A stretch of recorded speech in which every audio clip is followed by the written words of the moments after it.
तो हेलो मेरे प्यारे बच्चों, कैसे हैं आप सभी। आई होप आप सभी बढ़िया होंगे। तो बच्चों, आज की इस वीडियो में हम पढ़ने वाले हैं प्रतिरोधों का संयोजन या फिर समूहन। फिर चाहे आप क्लास 10th में हो या फिर क्लास 12th में हो, दोनों में ये टॉपिक है। ठीक है। सो प्रतिरोधों का संयोजन दो प्रकार से होता है। पहला होता है प्रतिरोधों का श्रेणी क्रम संयोजन और दूसरा होता है प्रतिरोधों का समांतर क्रम संयोजन। तो मैं हूं श्रीधर आचार्य। तो जल्दी से कॉपी पेन निकालिएगा और साथ में हेडिंग लगाओ प्रतिरोधों का श्रेणी क्रम संयोजन। तो इसके लिए हम तीन प्रतिरोध लेते हैं बच्चों। ये पहला प्रतिरोध लिया, इसको नाम दिया अपन ने R1। इसके साथ मतलब इसी के बाद अपन ने एक दूसरा प्रतिरोध लगा दिया, इसको नाम दे दिया अपन ने R2। और इसके बाद एक तीसरा प्रतिरोध लिया और उसको दे दिया नाम R3। सो R1, R2, R3 तीन प्रतिरोध हैं और तीनों को अपन ने क्या किया, श्रेणी क्रम में संयोजित कर दिया। इसके बाद बच्चों क्या किया, पहले प्रतिरोध को, ये पहला प्रतिरोध है, पहले प्रतिरोध के पहले सिरे के बीच और अंतिम प्रतिरोध के दूसरे सिरे के बीच, ये अंतिम प्रतिरोध है और ये इसका दूसरा सिरा है। पहले प्रतिरोध के पहले सिरे और अंतिम प्रतिरोध के दूसरे सिरे के बीच में हमें एक बैटरी या सेल लगाना है। यहां पर हमें एक बैटरी लगाना है। सो बैटरी का बड़ा वाला डंडा हमेशा पॉजिटिव होता है और छोटा डंडा हमेशा नेगेटिव होता है और इस बैटरी का जो विभव है वो भी है। और वोल्टेज या विभव को नियंत्रित करने के लिए यहां पर हम एक दाब कुंजी के लगा देते हैं। ठीक है बच्चों। अब आपको पता होगा जैसे ही हम दाब कुंजी को दबाएंगे तो परिपथ पूरा होगा और भी विभवांतर लगाने से आई विद्युत धारा प्रवाहित होने लगेगी। ठीक है। अब यहां पर देखो, आई विद्युत धारा के लिए एक ही वायर दिख रहा है कि नहीं। तो पूरे परिपथ में विद्युत धारा का मान परिवर्तन होने वाला नहीं है, धारा का मान नहीं बदलेगा, परंतु प्रतिरोधों के मान हैं अलग अलग। तो विभव का मान इन तीनों प्रतिरोधों के लिए अलग अलग होने वाला है। सर कैसे? तो इसके लिए अपन ने लगाया ओम का नियम। ओम का नियम होता है V बराबर IR।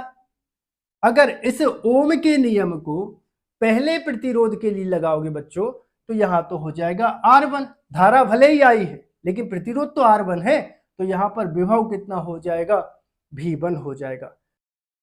तो पहले प्रतिरोध के सिरों के बीच विभवांतर, इसको अपन क्या V1 बोल दें, इसको V1 बोल दें क्या? ठीक है सर। दूसरे प्रतिरोध का प्रतिरोध कितना है R2, तो यहां पे कितना हो जाएगा V2। तो यहां पर जो विभव होगा वो होगा V2 और तीसरे प्रतिरोध के सिरों के बीच जो विभव होगा वो होगा बच्चों V3 होगा। क्या इतनी बातें आप सभी को क्लियर हैं?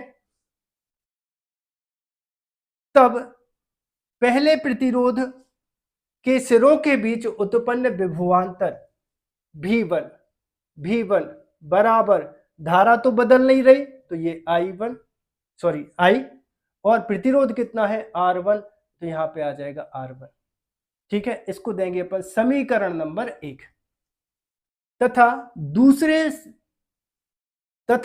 दूसरे प्रतिरोध के सिरों के बीच विभवांतर, तथा दूसरे प्रतिरोध के सिरों के बीच उत्पन्न विभवांतर, तो बच्चों इसको क्या बोलेंगे अपन, V2। करंट कितना करंट चेंज नहीं हो रहा I, और प्रतिरोध कितना है R2। समीकरण नंबर 2।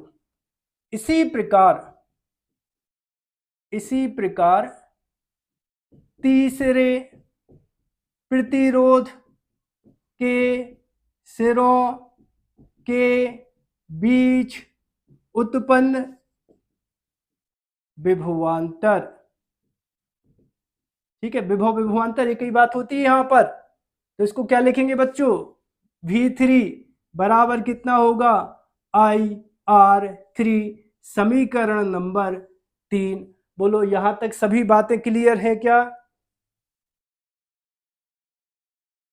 अब बच्चों हमने कुल कितना विभवांतर लगाया है? सर भी। कुल विभवांतर कितना लगाया है?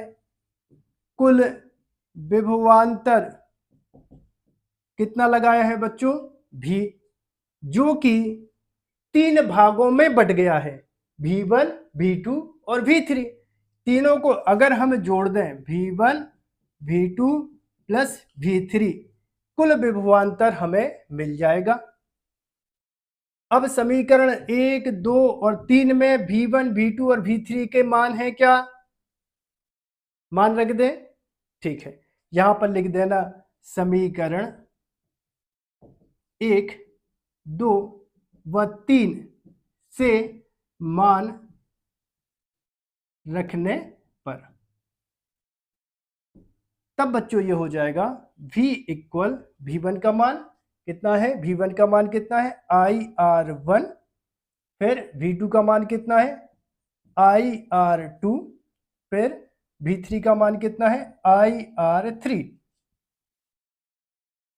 तो V इक्वल, इससे कॉमन क्या आ रहा है? तीनों जगह देखो बच्चों I है, तो I कॉमन ले लेंगे तो ब्रैकेट में आ जाएगा R1 plus R2 plus R3।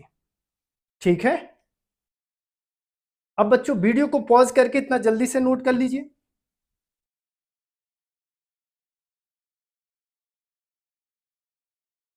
अब आगे देखिए, यदि इस संयोजन का तुल्य प्रतिरोध कितना हो? R हो। सर ये तुल्य प्रतिरोध क्या होता है?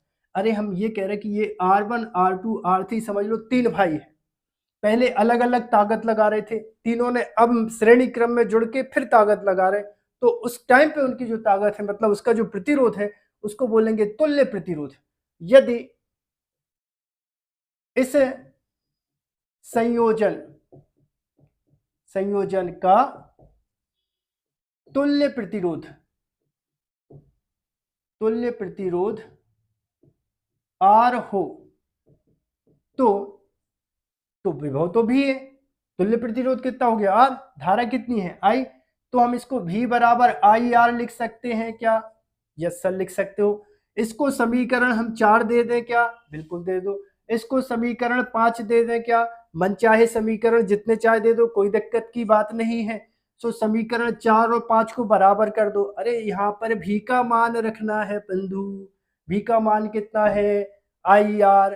तो यहाँ पर लिख देना ऐसा, समीकरण 4 व समीकरण 5 से क्या? V का मान IR बराबर कितना है? I bracket R1 plus R2 plus R3, यहां पर I से I कैंसिल हो जाएगा। सो फाइनल आंसर आने वाला है बच्चों R बराबर R1 plus R2 plus R3। सो बच्चों ये प्रतिरोधों का श्रेणी क्रम संयोजन के लिए सूत्र है। और यदि आप प्रतिरोधों के समांतर क्रम संयोजन पर वीडियो देखना चाहें तो वीडियो की डिस्क्रिप्शन में इसकी लिंक है, सो वहां से जाके आप प्रतिरोधों का समांतर क्रम संयोजन का वीडियो देख सकते हैं। सो आई होप आप सभी को वीडियो पसंद आया होगा। यदि आप सभी को वीडियो पसंद आया तो चैनल को सब्सक्राइब करें, वीडियो को लाइक करें और वीडियो को अपने दोस्तों के साथ शेयर करें। मिलते हैं अगली वीडियो में।